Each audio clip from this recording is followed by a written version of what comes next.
చెప్తా ఉన్నా, రోజుకు తీన్మార్ మల్లన్న మీద ఒక 2 వీడియోలన్నా విడుదల చేయాలని వాళ్ళ పోరగాళ్ళకి చెప్తా ఉన్నట్టు. ఏమనంటే తీన్మార్ మల్లన్న మంచోడు కాదని. తీన్మార్ మల్లన్న ఎస్తుంచోడు ఇల్లందు ఆడబిడ్డలకు తెలియదా? ఇల్లందు ప్రజలకు తెలియదా? ఏమైందిరా, ఏం చేస్తుర్రా అని తిట్టినట్ట మొన్న.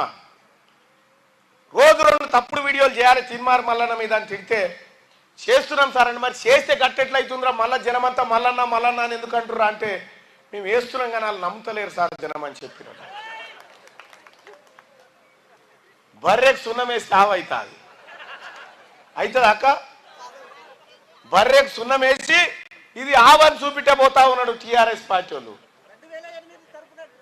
ఎస్, 2008 డిఎస్సి బాధితులకు కానీ 98 డిఎస్సి బాధితులకు కానీ అతి త్వరలో శుభవార్త వినబోతా ఉన్నారు వాళ్ళు. అలాగే గురుకుల పీఈటీలకు సంబంధించినటువంటి అపాయింట్మెంట్ ఆర్డర్లు కోడ్ ముగిసిన వారం 10 రోజుల్లో వాళ్ళ చేతుల్లో పెట్టబోతా ఉంది కాంగ్రెస్ పార్టీ ప్రభుత్వం అని చెప్పి తెలియజేస్తా ఉంది. సోదరులారా,